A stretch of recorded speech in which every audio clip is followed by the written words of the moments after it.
Good evening sir.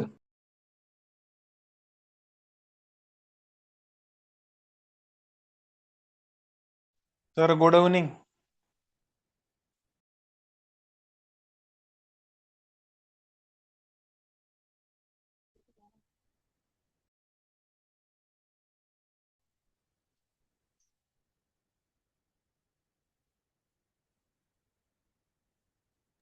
Sir good evening. Good evening. Good evening.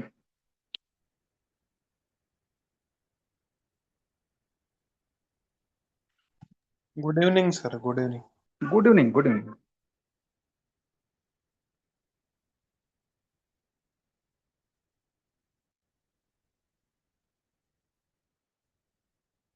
मला वाटतं सर्वच जण जॉईन झालेले आहेत.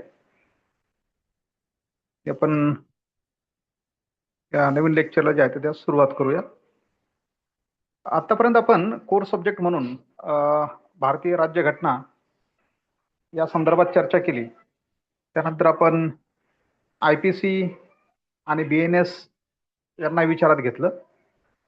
त्यानंतर CPC पण आपण बघितला आणि आता पुढच्या कोर सब्जेक्टकडे आपण जातोय, जो म्हणजे इंडियन इव्हिडन्स ऍक्ट, जो 1872चा आहे पण 2023ला रिपील झाला आणि आता त्याच्या जागी भारतीय साक्ष अधिनियम आलेला आपल्याला बघायला मिळतो.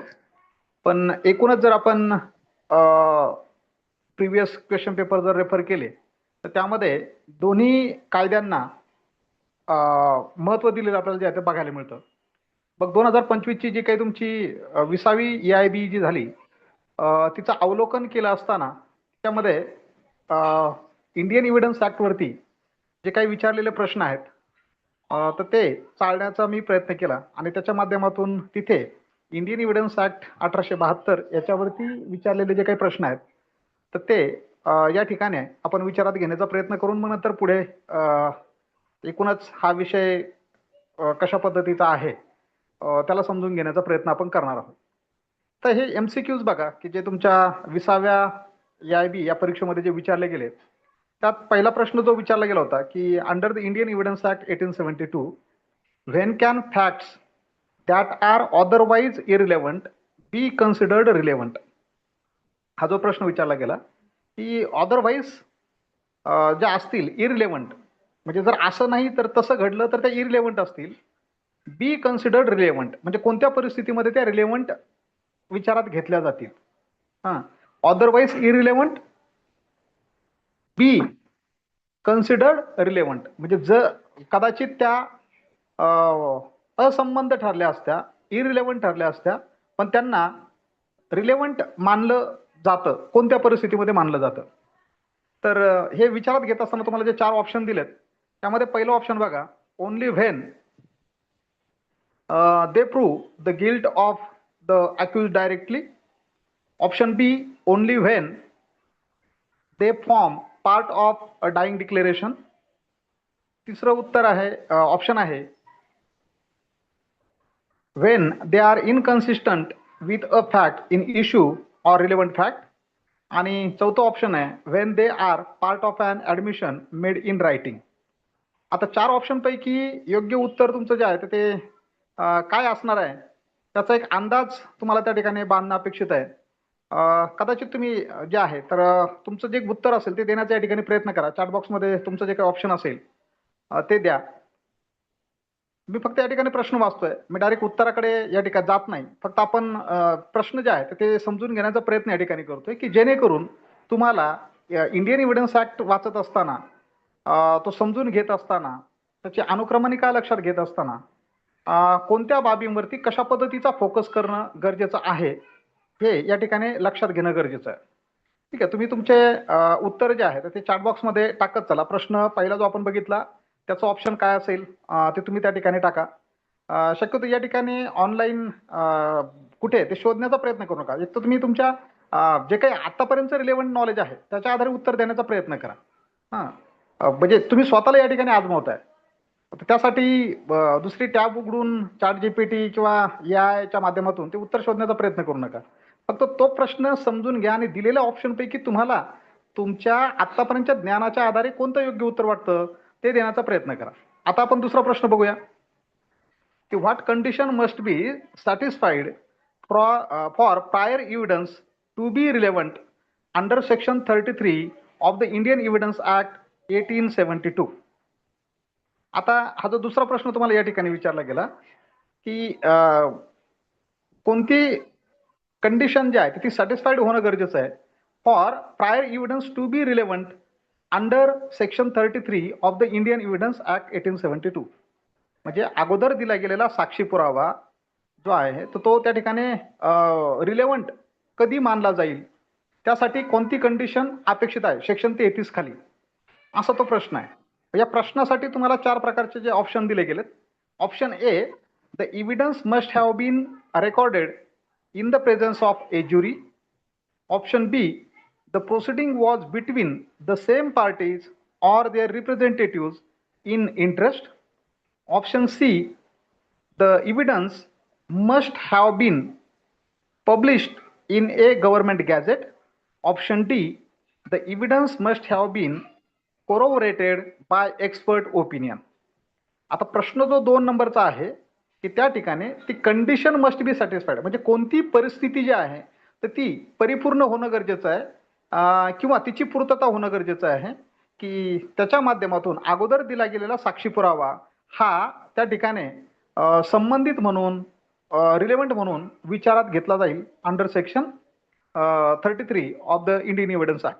आता 4 परिस्थिती तुम्हाला त्या ठिकाणी ऑप्शनमध्ये दिली. मग योग्य उत्तर काय आहे तुमचं तर हे तुम्हाला तुमच्या ज्ञानाच्या आधारे त्या ठिकाणी वगैरे सांगायचं आहे. तर बऱ्याच जणांनी ऑप्शनमध्ये उत्तर देण्याचा प्रयत्न केला आहे. आता ती कोणाची उत्तरं बरोबर आहेत काय आहेत हे आपण आणखी पुढे जाऊन ते शोधण्याचा प्रयत्न करूया. आता तिसरा प्रश्न बघा. तिसरा प्रश्न म्हणजे तो किती मोठा आहे आणि त्याच्यामध्ये प्रश्न नीट समजून घेणं आणि मग त्या ऑप्शनकडे जाणं हे आपल्याला त्या ठिकाणी करणं अपेक्षित आहे. म्हणजे प्रश्नांचं स्वरूप जे आहे तर याच्यावरती तुम्ही जास्त फोकस केला पाहिजे. कारण प्रश्नांचं स्वरूप जर तुम्हाला कळलं तर तुम्ही जे काही वाचन करणार आहात ते वाचन करत असताना ह्या गोष्टी डोक्यात ठेवून वाचन करणं किती गरजेचं आहे हे तुमच्या लक्षात येणार आहे. म्हणून तिसरा प्रश्न बघा की during court trial the defence lawyer objects to the admissibility of certain papers produced as evidence. The judge clarifies that only documents categorized as public documents under the Indian Evidence Act 1872 can be accepted without strict proof. Which category of documents would fall under public documents in this context? आता तुम्हाला एक या ठिकाणी परिप्रेक्ष्य देण्यात आला की ज्या परिप्रेक्ष्यामध्ये या ठिकाणी सांगितलं डिफेन्स लॉयर जो आहे तर काही दस्तऐवज जो कोर्टामध्ये पुरावा म्हणून विचारात घ्यावा त्याची ऍडमिसिबिलिटी जी आहे तर त्याला तो ऑब्जेक्शन घेतोय आणि अशा परिस्थितीमध्ये जज त्या ठिकाणी काय करतात स्पष्टीकरण देतात कोणत्या प्रकारचे डॉक्युमेंट्स पब्लिक डॉक्युमेंट्स म्हणून इंडियन एव्हिडन्स ऍक्टच्या अंतर्गत सांगितले गेलेत आणि त्यांना स्ट्रिक्ट प्रूफ म्हणून जे आहे ते स्वीकारलं जाईल की documents which need not be proved अशा पद्धतीचं प्रकरण तुम्हाला इंडियन एव्हिडन्स ऍक्टमध्ये जे आहे ते बघायला मिळतं. आणि मग त्याच्या माध्यमातून की facts need not to be proved, documents need not to be proved की त्या ठिकाणी कोर्टाने काही गोष्टी प्रिझ्यूम करायच्या असतात. मग त्या प्रिझ्यूम करणं कोणत्या परिस्थितीत करायच्यात म्हणजे या ठिकाणी ज्याला आपण एक कल्पनाविलास असं म्हणतो प्रिझ्युम्शन्स. मग हे प्रिझ्युम्शन्स म्हणजे ते कायद्याच्या माध्यमातून लेजिस्लेचरने द्यायचे असतात आणि ज्युडिशियरीने सुद्धा ते रेकग्नाइज करायचे असतात. तर अशा पद्धतीचं ज्याला आपण लिगल फिक्शन म्हणतो. तुम्ही इंटरप्रिटेशन ऑफ स्टॅट्यूट हा जो काही विषय शिकला असाल तर त्या इंटरप्रिटेशन ऑफ स्टॅट्यूटमध्ये लिगल फिक्शन नावाची एक संकल्पना तुम्हाला त्या ठिकाणी बघायला मिळते. आता त्या फिक्शनला आपण म्हणतो आभास, म्हणजे जी गोष्ट प्रत्यक्षामध्ये नाही आहे पण ती त्या ठिकाणी आहे असं स्वीकारण्याचा प्रयत्न त्या ठिकाणी जो केला जातो. म्हणजे लेजिस्लेचर ती गोष्ट कायद्याच्या माध्यमातून त्या ठिकाणी आहे असं सांगत असतं आणि ज्युडिशियरी सुद्धा त्यावरती विश्वास ठेवून ती गोष्ट त्या ठिकाणी आहे, प्रत्यक्षात ती गोष्ट त्या ठिकाणी नसते पण ती आहे असं त्या ठिकाणी मानलं जातं. That is known as the legal fiction. तर त्या अनुषंगाने हा प्रश्न तुमचा आधारलेला जो आहे तो बघायला मिळतो. आणि मग ह्या वरच्या परिप्रेक्ष्यामध्ये जो तुम्हाला खालचं जे शेवटचे जे वाक्य देण्यात आलं की त्याला प्रश्नचिन्ह आहे की which category of documents would fall under public document in this context. आता ह्या परिप्रेक्ष्यामध्ये कोणतं डॉक्युमेंट हे पब्लिक डॉक्युमेंटमध्ये येतं हा प्रश्न तुम्हाला त्या ठिकाणी विचारला. आणि मग ऑप्शन जे तुम्ही उत्तर देऊ लागलात त्या ठिकाणी ऑप्शन ए जो आहे तर त्या ठिकाणी म्हटलं draft agreement between individuals. Option B personal diaries of government officials. Option C की internal notes of a private company. आणि option D judicial and executive acts of public officers. आता ही जी प्रश्न आहेत या प्रश्नांना जी दिली गेलेली ऑप्शन्स आहेत तर त्यांची उत्तरं तुम्ही तुमच्या लॉजिकच्या माध्यमातून किंवा आतापर्यंत जो अभ्यास केलेला आहे त्याच्या माध्यमातून तुम्ही तुमच्या परीने देण्याचा प्रयत्न या ठिकाणी केला. आता याची खरी उत्तरं काय आहेत तर मी तुमच्या पहिल्या पेजवरती ती मुद्दाम घेतली नाहीत. आता ऑलरेडी तुम्ही तुमच्या परीने ती उत्तर देण्याचा या ठिकाणी प्रयत्न केलेला आहे.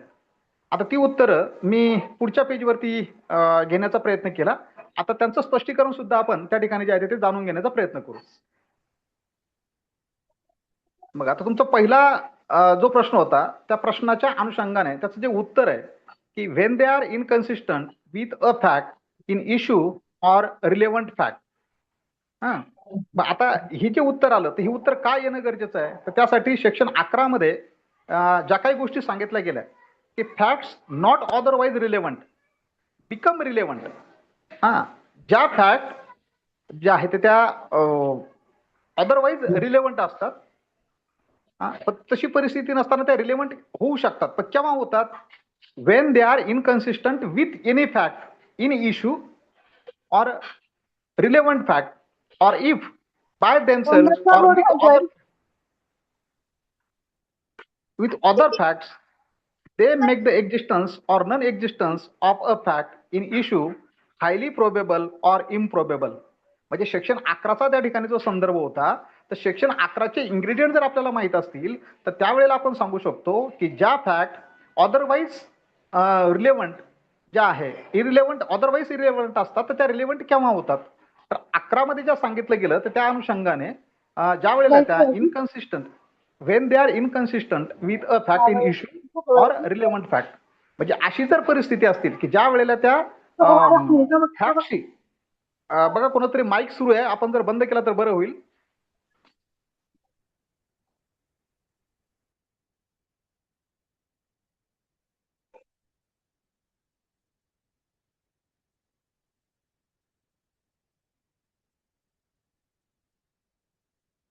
सेक्शन 11चे जे इन्ग्रेडियंट्स आहेत ते आपल्याला योग्य पद्धतीने माहित असतील तर आपण त्याचं लॉजिक लावून ते योग्य उत्तर काय आहे हे त्या ठिकाणी काही क्षणांमध्ये देऊ शकतो.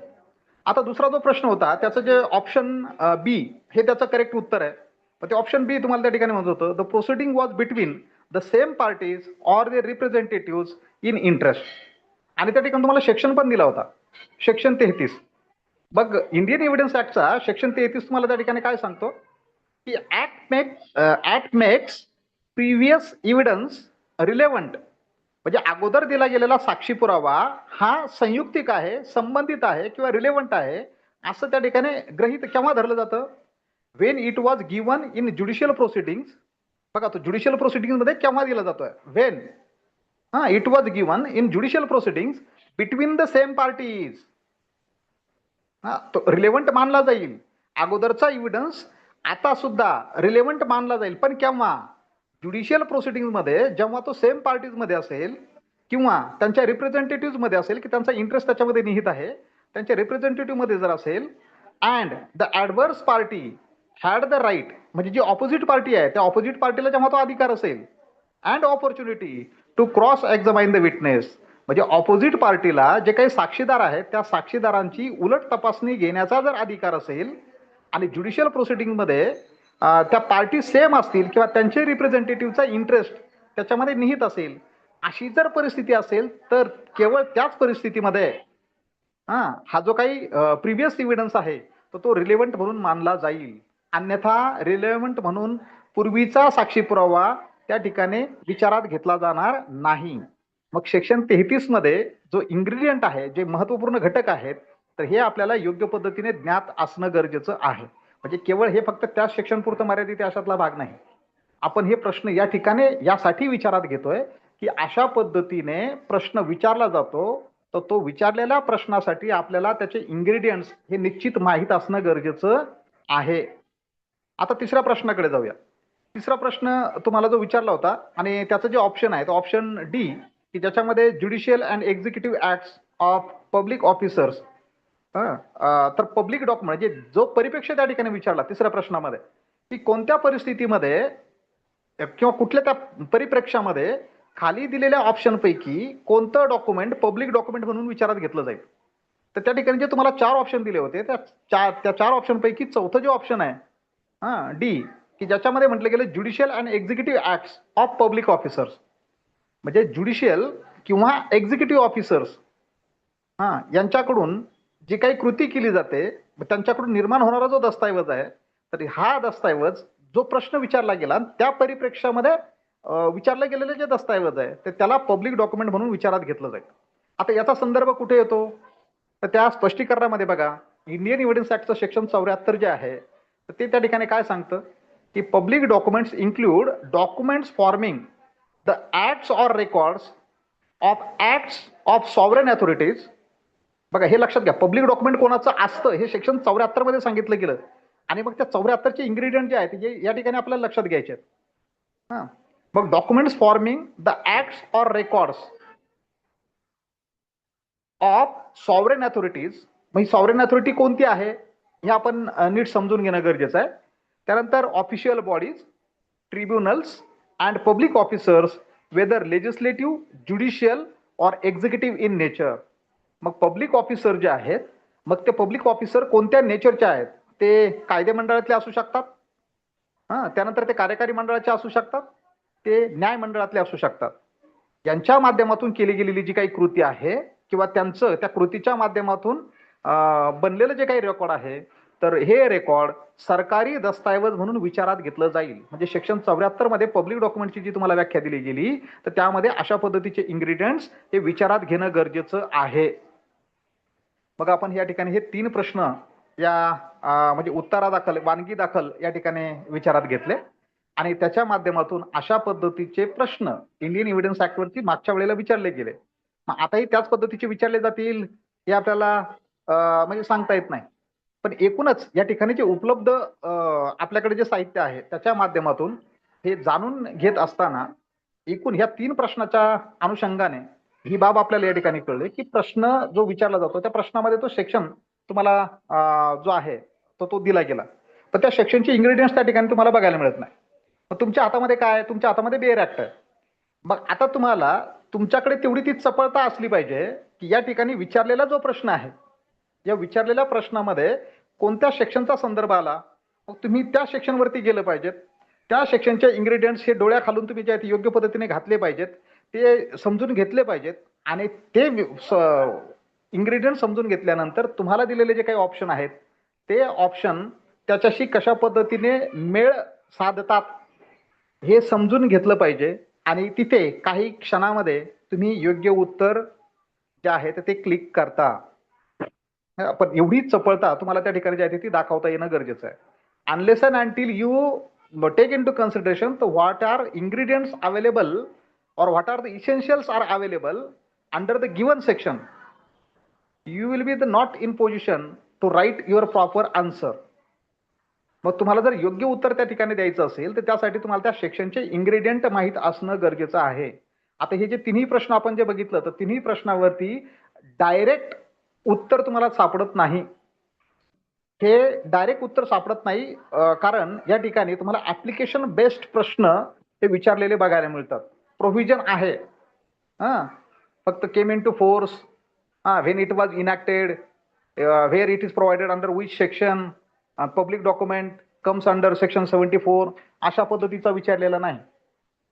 बघ, इंडियन एव्हिडन्स ऍक्ट मधील ज्या काही तरतुदी आहेत त्या तरतुदींच्या अंतर्गत त्या प्रश्नामध्ये ज्या घटकांचा मिळून तो प्रश्न सेक्शन बनलेला आहे त्याच्या आधारे तुम्ही तुमची ही बुद्धीची जी काही प्रक्रिया आहे, विचारलेल्या प्रश्नाला तुम्ही ऍप्लिकेशन ऑफ माइंड किती कमी वेळामध्ये योग्य पद्धतीने कसं लावता हे चेक करण्याचा प्रयत्न या ठिकाणी जो आहे तो केला जातोय.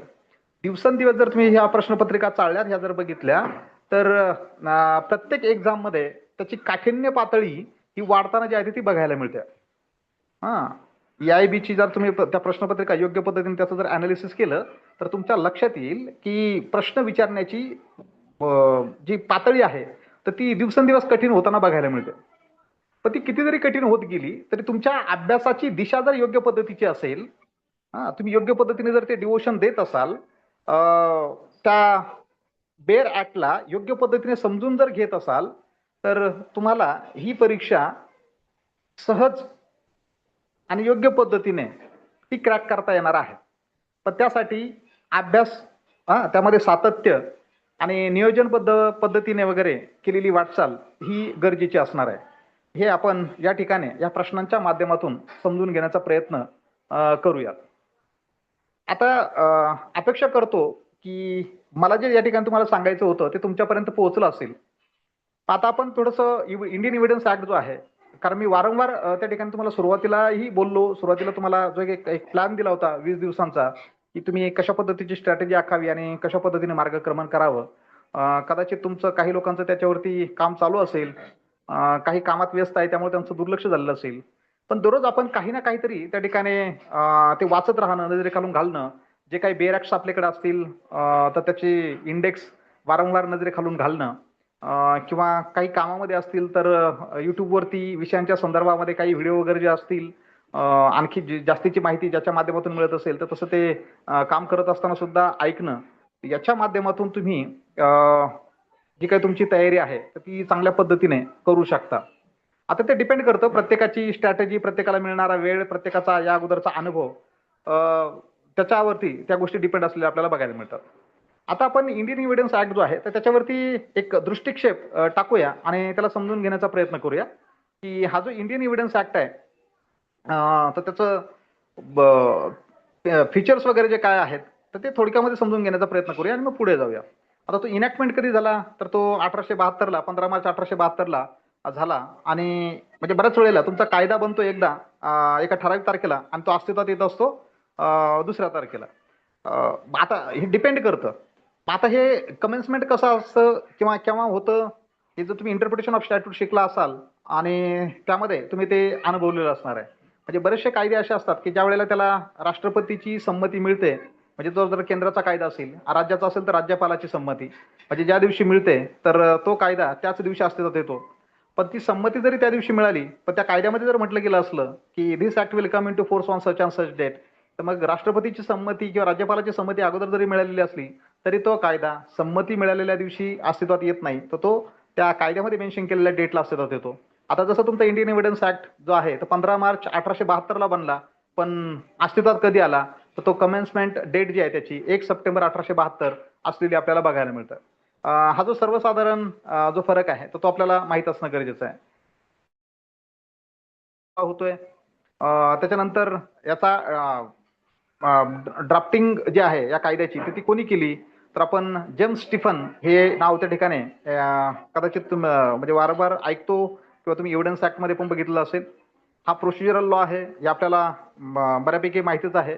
आणि हा प्रोसिजरल लॉ असल्यामुळे हा कशावरती बेस करतो तर प्रिन्सिपल ऑफ नॅचरल जस्टिस आणि फेअर ट्रायल.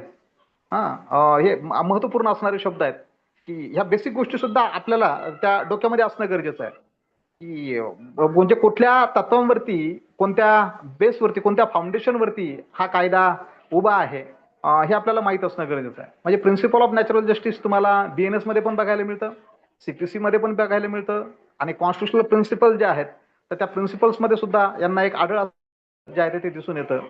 आणि fair trial time and again it has been held by supreme court in number of cases, की फेअर ट्रायल जो आहे तो अक्यूज व्यक्तीचा मूलभूत अधिकार आहे असंही सुप्रीम कोर्टाने वेळोवेळी म्हटलेलं तुम्हाला जे आहे ते बघायला मिळतं.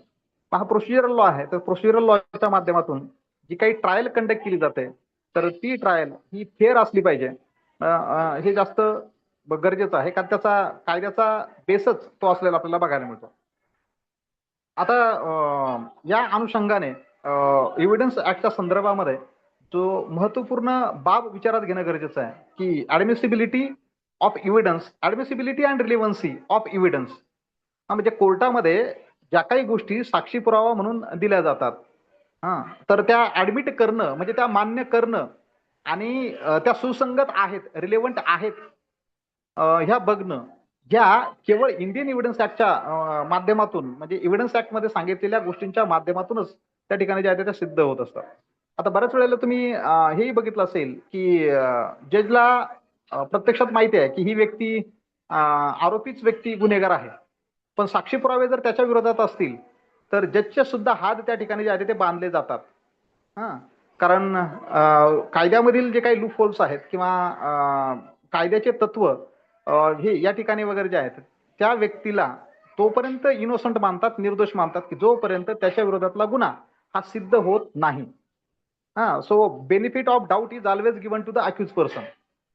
संशयाचा फायदा कोणाला दिला जातोय? त्या एखाद्या आरोपीवरती फक्त संशय आहे, पण तो संशय प्रूव्ह झालेला नाही आणि म्हणून त्या संशयाचा फायदा अक्यूज व्यक्तीला दिला जातो. म्हणून जनरली आपल्याकडे बोलताना जे म्हटलं जातं की 100 गुन्हेगार सुटले तरी चालतील, पण एका निरपराध व्यक्तीला शिक्षा झाली नाही पाहिजे.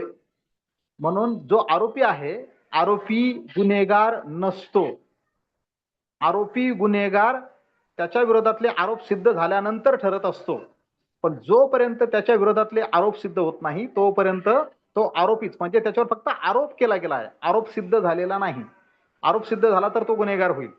बरं, तो जोपर्यंत सिद्ध होत नाही तोपर्यंत तो आरोपी आहे. तर हे प्रिन्सिपल ऑफ नॅचरल जस्टिस हे लक्षात घेणं गरजेचं आहे. आणि मग कोर्टामध्ये जो काही साक्षी पुरावा दिला जाईल तर त्याची मान्यता आणि त्याची सुसंगतता त्यासाठी हा इंडियन एव्हिडन्स ऍक्ट महत्वपूर्ण बाब म्हणून या ठिकाणी विचारात घेतला जातो. आता एव्हिडन्स साक्षी पुराव्याच्या संदर्भामध्ये हा कायदा जो आहे तर तो एक्झॉस्टिव्ह नेचरचा, म्हणजे परिपूर्ण स्वरूपाचा या अनुषंगाने जो आहे तो विचारात घेतला गेला. ह्याही विषयाची संदर्भात सब्जेक्ट मॅटर जो आहे तर तो कॉन्करंट लिस्ट मध्येच असलेला बघायला मिळतो. आणि कॉन्करंट लिस्टची एंट्री नंबर 12, 7वं शेड्यूल जे आहे, 7व्या शेड्यूलच्या संदर्भामध्ये आपण CPC बघितला, त्यानंतर आपण IPC बघितला आणि IPCच दुसरं रूप BNS बघितला. तर ह्या तिन्ही कायद्यांचा संदर्भ सब्जेक्ट मॅटर आपल्याला कुठे बघायला मिळतो?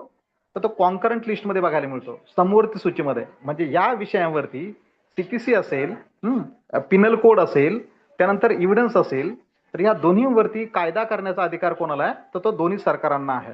आणि ह्या कॉन्करंट लिस्टमध्ये एंट्री नंबर 12 यामध्ये हा एव्हिडन्स साक्षी पुराव्याच्या संदर्भामध्ये तो अभ्यास विषय जो आहे तो आपल्याला बघायला मिळतो. आता हा जो काही कायदा आहे तर हा कोर्टामध्ये जे काही ज्युडिशियल प्रोसिडिंग चालते तर त्याला लागू होतो. त्यानंतर या कायद्याचं जे इंटरप्रिटेशन केलं जातं तर ते लिबरल केलं जात आहे. आता इंटरप्रिटेशन तुमचं दोन प्रकारचं असतं, एक असतं लिटरल इंटरप्रिटेशन आणि दुसरं असतं लिबरल इंटरप्रिटेशन.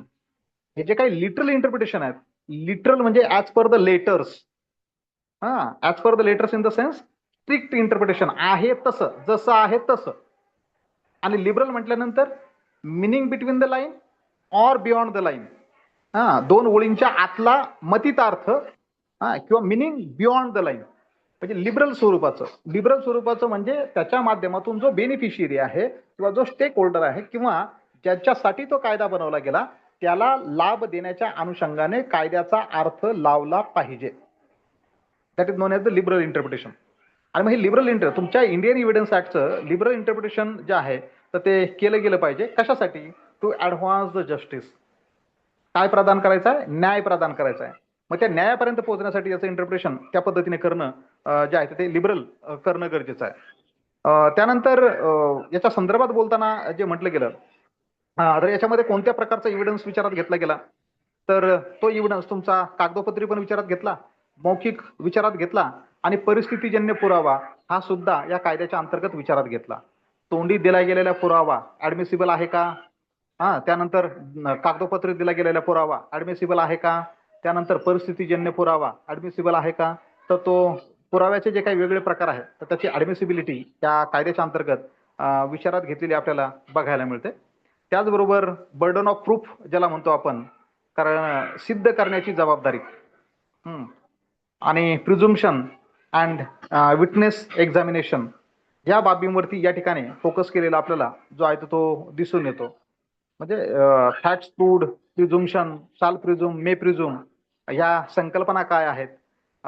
त्यानंतर एखाद्यावरती जर आरोप केला गेला की burden of proof lies on prosecution असं जे म्हटलं जातं. म्हणजे सरकारी पक्षाने जर एखाद्यावरती आरोप केला असेल तर तो सरकारी पक्षाची जबाबदारी आहे की त्याच्यावरती जो आरोप केला गेला तो प्रूव्ह करणं. म्हणजे burden of proof lies on prosecution असं जनरली जे आहे ते म्हटलं जातं. किंवा काही कायद्यांच्या अंतर्गत burden of proof lies upon the accused, त्या अक्युज वरती सुद्धा तो निर्दोष कसा आहे हे सिद्ध करण्याची जबाबदारी असलेली जी आहे ती बघायला मिळते. पुन्हा काही गोष्टी या ठिकाणी प्रिझ्युम केल्या गेल्या, म्हणजे गृहीत धरल्या गेल्या. मग ते प्रिझुम्पशन जे आहे तर ते कन्क्लुझिव्ह कधी आहे, शाल प्रिझ्युम कशाला म्हणायचं, मे प्रिझ्युम कशाला म्हणायचं, मे प्रिझ्युम शाल प्रिझ्युम म्हणून विचारात घेतलं जाऊ शकतं का, किंवा शाल प्रिझ्युम मे प्रिझ्युम म्हणून विचारात घेतलं जाऊ शकतं का, याही बाबी तुम्हाला त्या अनुषंगाने जे आहे ते लक्षात घेणं गरजेचं आहे. पुन्हा एक्झामिनेशन ऑफ विटनेसेस, म्हणजे विटनेस म्हणून कोणती व्यक्ती पात्र असू शकते, मुका, बहिरा, आंधळा, अल्पवयीन, वयस्कर, वेगवेगळ्या स्वरूपाच्या व्यक्ती ह्या विटनेसच्या स्वरूपामध्ये असू शकतात. मग त्यांना कॉम्पिटंट विटनेस म्हणून विचारात घेतलं जाऊ शकतं का, तर त्या संदर्भात या कायद्यामध्ये काय सांगितलं हे आपल्याला नीट माहीत असणं गरजेचं आहे. आता हे काही फीचर्स म्हणजे हे आपल्याला माहीतच असणं गरजेचं आहे की ते आपल्या डोक्यामध्ये, सबकॉन्शियस माइंडमध्ये हे कुठेतरी जे आहे ते असलेच पाहिजेत. आता यानंतर आपण नेचर समजून घेण्याचा प्रयत्न करूया की एकूण हा इंडियन एव्हिडन्स काय आहे, कशा पद्धतीचा दिसतो, कशा पद्धतीचा भासतो, कोणकोणत्या गोष्टी सामावून घेतो. तर त्याचं नेचर समजून घेत असताना या ठिकाणी जे आपल्याला बघायला मिळतं की इंडियन एव्हिडन्स ऍक्टमध्ये जवळपास 167 सेक्शन्स आहेत, जे 3 भागामध्ये विभाजित केले गेलेत आणि 11 चॅप्टर्समध्ये डिवाइड केलेले आपल्याला जे आहे ते बघायला मिळतात. बघा, मी पुन्हा एकदा आता रिव्हिजन करतो. आपण इंडियन कॉन्स्टिट्यूशन विचारात घेतली होती आणि ती कॉन्स्टिट्यूशन विचारात घेताना त्या ठिकाणी म्हटलं होतं की भारतीय राज्यघटनेमध्ये 395 कलम, 8 परिशिष्ट आणि 22 भाग ही राज्यघटना अस्तित्वात आली असताना होते.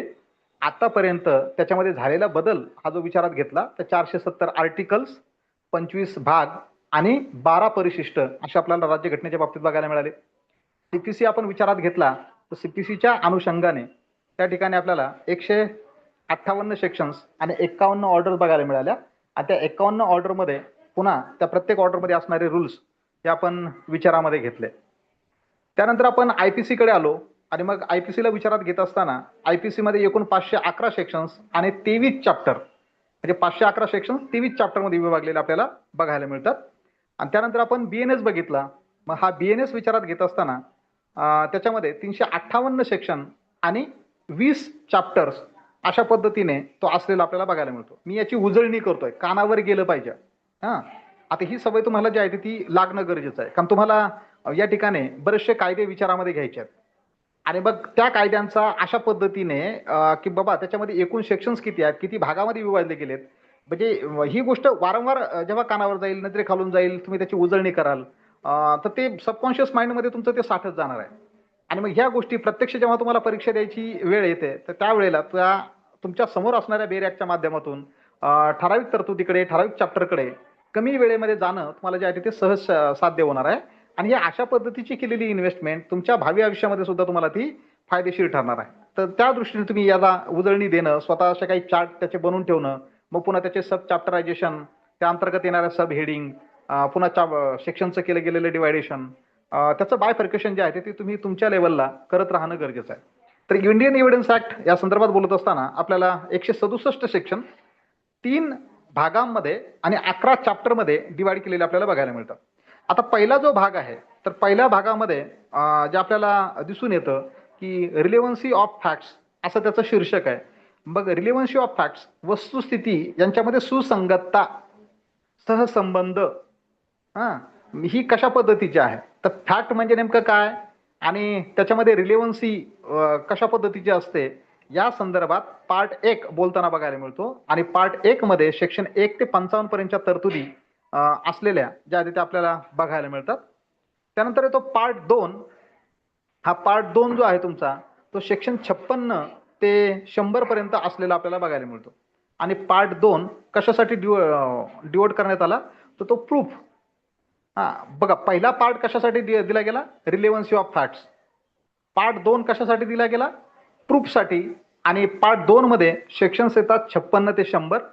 आणि पार्ट 3 जो आहे तुमचा तर तो पार्ट 3 ज्या शीर्षकाच्या अंतर्गत दिला गेला की production and effect of evidence.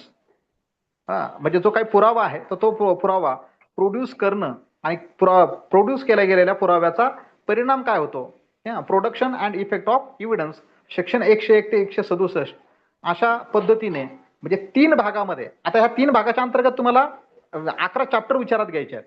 मग काही चॅप्टर जो आहे तर तो तुमचा पार्ट 1 मध्ये येईल, काही चॅप्टर पार्ट 2 मध्ये येतील आणि काही चॅप्टर तुमच्या पार्ट 3 मध्ये येतील.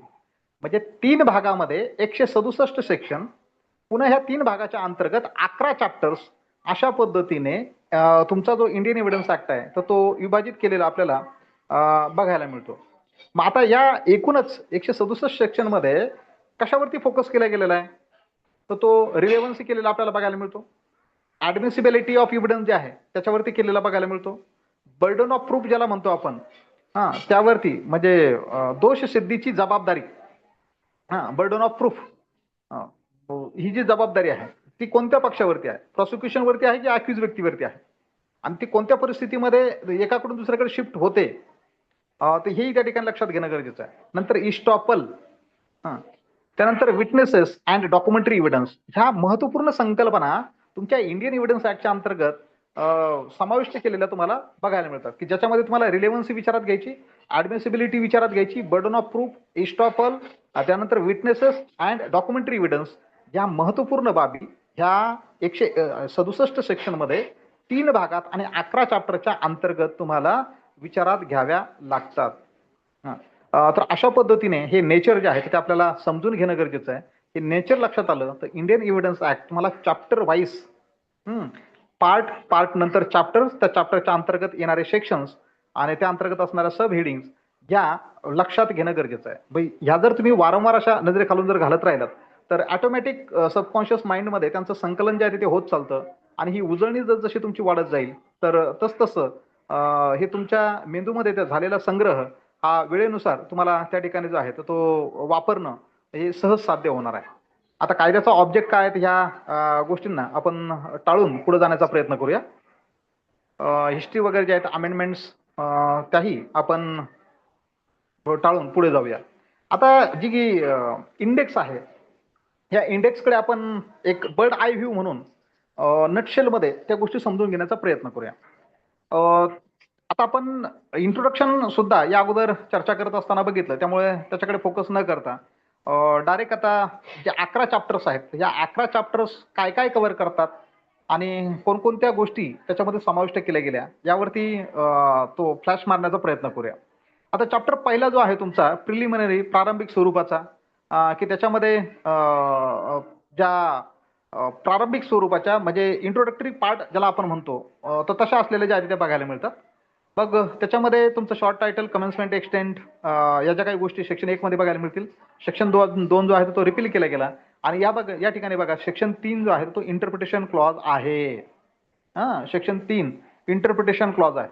मी या अगोदरच्या लेक्चरमध्ये तुम्हाला म्हटलं की बहुतांश कायद्यामध्ये सेक्शन 2 हा इंटरप्रिटेशन क्लॉज असतो, म्हणजे डेफिनेशनचा क्लॉज असतो, आणि उरलेले जे काही कायदे आहेत तर त्यांच्यामध्ये कधी कधी हा सेक्शन 1 मध्ये असतो, कधी कधी सेक्शन 3 मध्ये असतो, किंवा खूप क्वचित प्रसंगी तो एखाद्या या 1, 2, 3 या सेक्शनच्या व्यतिरिक्त दुसऱ्या कुठल्या तरी सेक्शनमध्ये समाविष्ट केलेला आपल्याला बघायला मिळतो. तर ह्या एव्हिडन्स ऍक्टच्या अंतर्गत वेगवेगळे जे काही शब्द आहेत त्या शब्दांचे अर्थ आपल्याला या सेक्शन 3च्या अंतर्गत जे आहे ते बघायला मिळतात. तर एकूण ह्या बाबी विचारात घेतल्यानंतर सेक्शन 4 च्या महत्वपूर्ण गोष्टीवरती फोकस करतो, तो म्हणजे मे प्रिझ्युम, शाल प्रिझ्युम आणि कन्क्लुजिव्ह प्रूफ. एखादी गोष्ट कोर्ट ग्राह्य धरू शकतं का, मे प्रिझ्युम म्हणजे हो भी सकता है नाही भी हो सकता, मे प्रिझ्युम. शाल प्रिझ्युम म्हटल्यानंतर ती मानावीच लागेल, बंधनकारक आहे. शाल म्हटल्यानंतर बंधनकारक आहे. आणि कन्क्लुजिव्ह प्रूफ म्हणजे ज्याचं रिबटल करता येणार नाही, त्याचं खंडन जे आहे ते करता येणार नाही. कन्क्लुजिव्ह प्रूफ एखादी गोष्ट जी आहे तर ती आहे त्याच पद्धतीने ती विचारात घेणं की तिचं त्या ठिकाणी खंडन जे आहे ते होऊ शकत नाही, कन्क्लुजिव्ह प्रूफ. या अनुषंगाने मे प्रिझ्युम, शाल प्रिझ्युम आणि सेक्शन 4च्या अंतर्गत तुम्हाला योग्य पद्धतीने विचारात घेणं गरजेचं आहे. आता त्या संदर्भात काही केस लॉज तुम्हाला बघायला मिळू शकतात, की काही केस लॉज मध्ये मे प्रिझ्युमला शाल प्रिझ्युम विचारात घेतलं जाऊ शकतं, किंवा शाल प्रिझ्युमला मे प्रिझ्युम विचारात घेतलं जाऊ शकतं, पण ते डिपेंड करतं फॅक्ट्स अँड सर्कमस्टान्सेस वरती.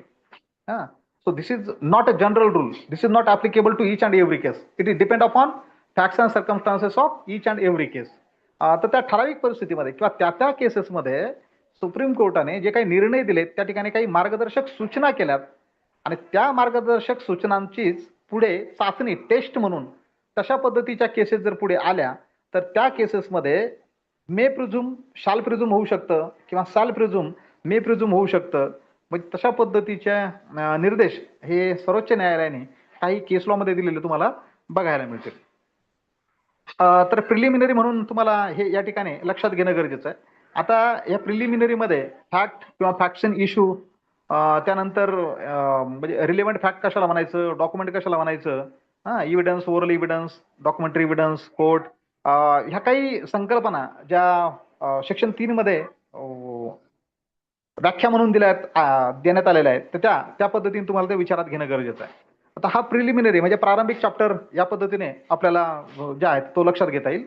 त्यानंतर चॅप्टर 2 हा रिलेव्हन्सी ऑफ फॅक्ट या अनुषंगाने असलेला आपल्याला बघायला मिळतो. मग ज्याच्यामध्ये सेक्शन 5 ते 55 पर्यंतच्या तरतुदी त्या समाविष्ट असलेल्या आपल्याला विचारात घ्याव्या लागतात. मग आता 5 ते 55 रिलेव्हन्सी ऑफ फॅक्ट्स, की जी वस्तुस्थिती असते, फॅक्ट कशाला म्हणायचं, एखादी फॅक्ट ही रिलेव्हंट कधी असू शकते, या बाबींच्या अनुषंगाने सेक्शन 5 ते 55 पर्यंतच्या तरतुदी आपल्याला ज्या बघायला मिळतात. तर त्या संदर्भात हा जो काही चॅप्टर आहे तर त्याचा पहिला भाग हा जनरल प्रिन्सिपल्स या अनुषंगाने आपण बघू शकतो आणि त्यामध्ये सेक्शन 5 ते 16 पर्यंतच्या तरतुदी ज्या आपल्याला त्या विचारात घेता येऊ शकतात. मग ज्याच्यामध्ये रिलेव्हंट फॅक्ट असतील, त्यानंतर रेस जस्टिया ही लॅटिन मॅक्झिम आहे, रेस जस्टिया सेक्शन 6, म्हणजे सेक्शन 6 मध्ये जो रेस जस्टिया सांगितला गेला ही लॅटिन मॅक्झिम, तर याचा अर्थ असा होतो साखळी. रेस जस्टिया म्हणजे ज्या काही फॅक्ट आहेत तर ती एक फॅक्ट दुसऱ्या फॅक्ट बरोबर रिलेव्हंट कशी आहे, दुसरी बरोबर तिसरी रिलेव्हंट कशी आहे, तिसरी बरोबर चौथी रिलेव्हंट कशी आहे, म्हणजे यांची जी साखळी आहे ती एकमेकाशी कशा पद्धतीच्या कनेक्टेड आहेत हे तुम्हाला सेक्शन 6 मध्ये सांगितलं गेलं. त्याला रेस जस्टिया असं म्हटलं गेलं. तर त्या अनुषंगाने सेक्शन 6 सुद्धा तुम्हाला विचारात घेणं गरजेचं आहे. मला वाटतं या अगोदरच्या काही क्वेश्चन पेपरमध्ये सेक्शन 6 वरती प्रश्न हे विचारलेले आहेत. तर त्या अनुषंगाने हा रेस जस्टिया सेक्शन 6 त्याच्यावरती तुम्ही फोकस केला गेला पाहिजे. त्यानंतर तुमचा मोटिव्ह असेल, प्रिपरेशन असेल, कंडक्ट असेल, या काही गोष्टी इव्हिडन्सच्या अनुषंगाने म्हणजे साक्षी पुराव्याच्या अनुषंगाने महत्वपूर्ण म्हणून सेक्शन 5 ते 16 याच्या अंतर्गत विचारात घेतलेल्या ज्या आहेत त्या दिसून येतात. आता या ठिकाणी तुम्हाला काही सेक्शन आणि त्या सेक्शनमध्ये सामावलेल्या गोष्टी, कोणता टॉपिक, कोणता सब्जेक्ट मॅटर त्यामध्ये कव्हर केला गेला आणि तो महत्वपूर्ण कशा पद्धतीचा आहे, तर त्या अनुषंगाने तो दाखवलेला तुम्हाला जो आहे तो पुढे बघायला मिळतो. आता मी दुसऱ्या भागाकडे जातो. दुसरा जो भाग आहे 5 ते 55 पर्यंतच्या सेक्शनमध्ये चॅप्टर 2च्या अंतर्गत, तर तो आहे ऍडमिशन अँड कन्फेशन. मग आता पार्ट 2 मध्ये ऍडमिशन आणि कन्फेशन ह्या ज्या काही दोन गोष्टी आहेत, तर तुमचं ऍडमिशन आणि कन्फेशन हे विचारात घेत असताना सेक्शन 17 ते 31 च्या दरम्यान अगोदर ऍडमिशन जे आहे तर हे तुम्ही नीट समजून घेणं गरजेचं आहे. ऍडमिशन म्हणजे एखादी गोष्ट जी आहे ती मान्य करणं. मग कोर्ट जे आहे तर कोणत्या गोष्टींना ऍडमिट करतं. मग ऍडमिशन बहुतांश वेळेला सिव्हिल नेचरचं म्हणून जे आहे ते विचारात घेतलं जातं, किंवा न्यायालयामध्ये साक्षी पुरावा विचारात घेत असताना कोणत्या गोष्टी कोर्ट कोणत्या परिस्थितीमध्ये ऍडमिट करतं, मान्य करतं, हे 17 ते पुढे मला वाटतं 23 सेक्शन पर्यंत वगैरे तुम्हाला ऍडमिशन जे आहे ते बघायला मिळतं. आणि 24 पासून पुढे तुम्हाला कन्फेशन जे आहे ते बघायला मिळतं. कन्फेशन म्हणजे गुन्ह्याची कबुली देणं. मग ते कन्फेशन हे पुढच्या तरतुदींच्या अनुषंगाने जे आहे ते आपल्याला विचारात घेता येतं. सेक्शन 17 मध्ये ऍडमिशन कशाला म्हणायचं तर त्याची व्याख्या बघायला मिळते. 18 ते 20 मध्ये ऍडमिशन कोण करू शकतं, तर त्या संदर्भातल्या तरतुदी आपल्याला विचारात घेता येतात. आणि ऍडमिशनच्या संदर्भातला प्रूफ जो आहे तो सेक्शन 21 मध्ये मेन्शन केलेला जो आहे तो आपल्याला दिसून येतो. आता कन्फेशन म्हणजे गुन्ह्याची कबुली देणं. मग आता कन्फेशन ही गुन्ह्याची जी काही कबुली आहे कोणत्या परिस्थितीमध्ये स्वीकारलं जाईल, पुन्हा पुढे दिलेलं कन्फेशन हे कायद्याला मान्य म्हणून न्यायालय स्वीकारेल, कोणतं अमान्य करेल, आणि कोणत्या परिस्थितीमध्ये, कोणत्या अवस्थेमध्ये, किंवा कोणी दिलेलं, कशा पद्धतीने दिलेलं या संदर्भातल्या तरतुदी तुम्हाला ज्या आहेत त्या सेक्शन 24 पासून पुढे असलेल्या आपल्याला 31 पर्यंत ज्या आहेत त्या बघायला मिळतात. बघा आता तुम्ही हे ऐकलं असेल की confession made to the police is not ऍडमिसिबल.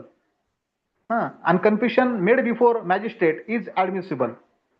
अशा पद्धतीने तुम्हाला बघायला मिळतंय. म्हणजे पोलीस जे आहे तर तुमच्या पोलीस कस्टडीमध्ये एखाद्याकडून कन्फेशन जे आहे तर ते एक्स्ट्रॅक्ट करू शकतात. पण आता पोलिसांना एखाद्या व्यक्तीने गुन्ह्याची कबुली दिली आणि तो जर समजा न्यायालयामध्ये मॅजिस्ट्रेट पुढे जाऊन म्हटला की मी तो गुन्हा केलाच नाही, मग पोलिसापुढे दिलेली कबुली आणि न्यायाधीशापुढे ते त्याने नाकारणं, मग दोन्हीपैकी कोणती गोष्ट स्वीकारली जाईल? तर कायद्यामध्ये तुम्हाला जे म्हटलं गेलं की admission made to the police officer is inadmissible. Section 25 काय, confession to police officer inadmissible. Police ऑफिसरला गुन्ह्याची दिलेली कबुली ही अमान्य आहे. या ठिकाणी कायदा प्रिझ्युम करतो की खाकी वर्दी किंवा त्या वर्दीवरती दिला गेलेला जो काही अधिकार, त्या पॉवरचा ही जी काही अधिकारिता आहे ती गैरवापर करू शकते आणि त्याच्या माध्यमातून निरपराध व्यक्तीकडून गुन्हा कबूल करून घेऊ शकते. आणि म्हणून या पोलिसांपुढे दिलेलं जे काही कन्फेशन आहे ते न्यायालयामध्ये अमान्य असतं आणि म्हणून न्यायाधीशापुढे दिलेला गुन्ह्याचा कबुली जबाब हा जो आहे तो मान्य केला जातो. हा सेक्शन 25च्या माध्यमातून तुम्हाला लक्षात घेणं गरजेचं आहे. पुन्हा कन्फेशन इन पोलीस कस्टडी असेल, त्यानंतर डिस्कवरी ऑफ स्टेटमेंट असेल किंवा कन्फेशन ऑफ को अक्यूज असेल, मग ते ऍडमिसिबल आहे का, असेल तर कोणत्या परिस्थितीमध्ये, त्याही बाबी सेक्शन 24 ते 31 पर्यंत तुम्हाला या ठिकाणी या विचारात घेणं गरजेचं आहे. त्यानंतर कशाला ज्युडिशियल कन्फेशन म्हणायचं आणि कशाला एक्स्ट्रा ज्युडिशियल कन्फेशन म्हणायचं, याही संकल्पना म्हणजे याच्यामध्ये काय फरक आहे तर त्या सुद्धा तुम्ही त्या अनुषंगाने विचारात घेणं गरजेचं आहे. आता ह्या चॅप्टर 2 मधला पार्ट 3 जो आहे तर तो पार्ट 3 कशा संदर्भात बोलतो, तर त्याच्यामध्ये दोनच सेक्शन असलेले आपल्याला ज्यात बघायला मिळतात. Statement by person who can not be called. कोणत्या व्यक्तीचं स्टेटमेंट? अशा व्यक्तीचं स्टेटमेंट की ज्याला त्या ठिकाणी बोलवलं जाऊ शकत नाही. त्याची व्हेरॅसिटी, खरे खोटापणा तपासण्यासाठी त्या व्यक्तीला पुन्हा बोलवलं जाऊ शकत नाही. मग अशा कोणत्या व्यक्ती असू शकतात, तर ते तुम्हाला 32 ते 33च्या दरम्यान बघायला मिळतं. आणि मग सेक्शन 32 मध्ये आपण वारंवार हे आपल्या कानावरून गेलं, डाईंग डिक्लेरेशन, मृत्यूपूर्व जबाब. मग हे डाईंग डिक्लेरेशन म्हणजे आपण जनरली असं म्हणतो की जी व्यक्ती मरणासन्न अवस्थेमध्ये असते, मरते वेळी ती खोटं बोलत नसते, असं एक जनरल आपल्याकडे गृहीतक आहे. मग हे डाईंग डिक्लेरेशन आहे. तर हे डाईंग डिक्लेरेशन या ठिकाणी सेक्शन 32 मध्ये आपल्याला बघायला मिळतं. मग जी व्यक्ती मृत्यूपूर्व तिने जबाब दिलेला आहे, ती मेल्यानंतर तर आपण तिला काय खाली बोलवू शकत नाही. ती वर जाते की कुठे जाते हे काय आणखी सिद्ध झालेलं नाही. पण ती जिथे कुठे गेली असेल तर तिला आपण, बाबा तू हे असं असं बोललो होता, ते खरं आहे की खोटं आहे, यासाठी आपण पुन्हा तिला पाचारण करू शकत नाही. मग असा मृत्यूपूर्व दिलेला जबाब हा ग्राह्य धरायचा का? कायद्यामध्ये त्याला ती मान्यता दिली गेली का? न्यायालयाने तो स्वीकारायचा का? तर त्या अनुषंगाने तरतूद ही 32 मध्ये आपल्याला जी आहे ती बघायला मिळते आणि 33 ही त्या अनुषंगाने पूरक सेक्शन म्हणून हे विचारात घेणं गरजेचं आहे. आता कधी कधी असं होऊ शकतं की डाईंग डिक्लेरेशन 2-3 पण होऊ शकतात. पहिलं केलं गेलं आणि पण त्यानंतर ती व्यक्ती एक्सपायर झाली नाही, ती आणखी काही दिवस जगली आणि मग त्याच्यानंतर सुद्धा त्यांनी दुसरं डाईंग डिक्लेरेशन केलं. मग आता पहिलं डाईंग डिक्लेरेशन आणि दुसरं डाईंग डिक्लेरेशन, मग ग्राह्य कोणतं धरायचं? पहिलं ग्राह्य धरायचं की दुसरं ग्राह्य धरायचं? तर जे शेवटी केलेलं असतं ते डाईंग डिक्लेरेशन कायद्यामध्ये प्रूफ म्हणून जे आहे ते मानलं जातं. त्याच्या अगोदर किती केलेले असले तरी त्यांना त्या ठिकाणी जे आहे ते विचारात घेतलं जात नाही. जे शेवटचं असतं, सगळ्यात शेवटचं जे असतं, तर त्याला त्या ठिकाणी कायद्याच्या अनुषंगाने जे आहे ते विचारात घेतलं जातं. पुढे त्याचा चॅप्टर 4 बघा, ओपिनियन ऑफ थर्ड पर्सन्स. आता दोघात तिसरा असं जनरली आपण जे जनरली बोलतो, ओपिनियन ऑफ थर्ड पर्सन. हा थर्ड पर्सन नेमका कोण आहे? त्याच्या अनुषंगाने तरतूद आपल्याला जे बघायला मिळते तर ते सेक्शन 45 ते 51 त्याच्यामध्ये आपल्याला एक्सपर्ट ओपिनियन, हे काही गोष्टी असतात त्या प्रूव्ह करण्यासाठी त्याच्यामध्ये जी तज्ज्ञ व्यक्ती असते त्या तज्ज्ञ व्यक्तीने दिलेलं मत हे न्यायालय बऱ्याच वेळेला त्या ठिकाणी ग्राह्य धरत असतं. But it is not a conclusive proof. हे डोक्यात लक्षात ठेवायचं आहे. ओपिनियन ऑफ थर्ड पर्सन म्हणजे एक्सपर्ट ओपिनियन हे जे आहे ते विचारात घेतलं जाईल की जी व्यक्ती त्या क्षेत्रामध्ये तज्ज्ञ आहे. म्हणून बऱ्याच वेळेला तुम्ही handwriting expert, forensic expert, medical expert, doctors वगैरे जे आहेत यांना पाचारण केलेलं किंवा विशिष्ट टेक्नॉलॉजीच्या क्षेत्रामध्ये पारंगत असणारी व्यक्ती, त्या व्यक्तींना न्यायालयामध्ये पाचारण केलं जात असतं. तर त्यांनी त्या ठिकाणी दिलेलं जे काही मत आहे, हे मत कायदा कोर्ट त्या ठिकाणी गृहीत धरत असतं, but it is not a conclusive proof. हे आपल्याला त्या ठिकाणी लक्षात ठेवणं गरजेचं आहे. तर थर्ड पर्सन या ठिकाणी का म्हटलं गेलं की त्याचा त्या प्रकरणाशी कुठलाही संबंध नसतो. तो तिराहित असतो, तो न्यूट्रल असतो आणि म्हणून त्याला त्या ठिकाणी थर्ड पर्सन म्हटलं गेलं. मग त्याचं ओपिनियन त्या प्रकरणाशी संबंधित जे आहे ते महत्वपूर्ण म्हणून विचारात घेतलं गेलं. यातला 5वा जो भाग आहे तो कॅरेक्टर इव्हिडन्स या अनुषंगाने सेक्शन 52 ते 55च्या दरम्यान असलेला बघायला मिळतो आणि त्या अनुषंगाने ते कॅरेक्टर कोणत्या परिस्थितीमध्ये रिलेव्हंट असेल आणि कोणत्या परिस्थितीमध्ये इरिलेव्हंट असेल या संदर्भातल्या तरतुदी असलेल्या बघायला मिळतात. पुढे चॅप्टर 3 बघा की facts which need not be proved, की अशा कोणत्या फॅक्ट्स आहेत की ज्या प्रूव्ह करण्याची गरज नाही.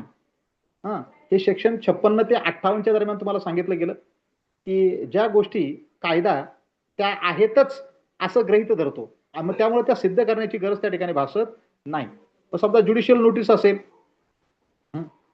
की किंवा कायदा त्या गोष्टींची त्या ठिकाणी वगैरे ज्युडिशियल नोटीस म्हणजे त्याची नोंद घेत असेल की हा सरकारी दस्तऐवज आहे आणि सरकारी दस्तऐवज म्हटल्यानंतर त्याला आपण पब्लिक डॉक्युमेंट या अनुषंगाने विचारात घेतो किंवा त्या ठिकाणी ते प्रिझुम्पशन आहे की एवढे एवढे वर्ष झाले म्हणून ती गोष्ट त्या ठिकाणी जी आहे ती अस्तित्वात असलीच पाहिजे, असं कायदा जे आहे ते त्या ठिकाणी मानतो. आणि म्हणून facts which need not be proved, की ज्यांना सिद्ध करणं त्या ठिकाणी गरजेचं नाहीये. तर या संदर्भामध्ये हे सेक्शन 56 ते 58 पर्यंतच्या तरतुदी चॅप्टर 3 मध्ये विचारात घेणं गरजेचं आहे. पुढे चॅप्टर 4 हा ओरल एव्हिडन्सच्या संदर्भात बोलतो, ज्याला आपण मौखिक पुरावा असं म्हणतो, जो सेक्शन 59 आणि 60 मध्ये आपल्याला विचारात घ्यावा लागतो. आता एव्हिडन्स तुमचा डायरेक्ट असतो आणि हिअरसे असतो. मग डायरेक्ट एव्हिडन्स ज्याला आपण आय विटनेस म्हणतो, आय विटनेसला कायद्यामध्ये अनन्यसाधारण असं महत्व आहे. प्रत्यक्षदर्शी पुरावा ज्याला म्हणतो आपण, प्रत्यक्षदर्शी, ज्याने स्वतः त्या ठिकाणी ते डोळ्यांनी बघितलंय, कानाने ऐकलंय, असा जो आहे प्रत्यक्षदर्शी साक्षीदार, तर कायद्यामध्ये त्याला अनन्यसाधारण असं महत्व असलेलं आपल्याला बघायला मिळतं. आणि त्या तुलनेमध्ये हेरसे एव्हिडन्स ज्याला म्हणतो आपण, आयक्यू स्वरूपाचा पुरावा, तर हा आयक्यू स्वरूपाचा पुरावा हा तुमच्या डायरेक्ट एव्हिडन्स पेक्षा कमकुवत स्वरूपाचा असलेला जो आहे तो आपल्याला बघायला मिळतो. मग सेक्शन 59 मध्ये तुम्हाला ओरल एव्हिडन्स सांगितला गेला आणि सेक्शन 60 मध्ये डायरेक्ट ओरल एव्हिडन्स काय आहे हा सांगितलेला आपल्याला बघायला मिळतो. त्यानंतर चॅप्टर 5 हा डॉक्युमेंटरी एव्हिडन्सच्या अनुषंगाने डिवोट केलेला आपल्याला विचारात घ्यावा लागतो, ज्याच्यामध्ये सेक्शन 61 ते 90 ए पर्यंतच्या तरतुदी ज्या आहेत त्यांचं विभाजन त्या ठिकाणी करण्यात आलं. मग आता हा डॉक्युमेंटरी एव्हिडन्स जो आहे हा विचारात घेत असताना त्याच्या अंतर्गत आपल्याला प्रायमरी एव्हिडन्स कशाला म्हणायचं, सेकंडरी एव्हिडन्स कशाला म्हणायचं, या बाबी ज्या आहेत त्या विचारात घ्याव्या लागतात.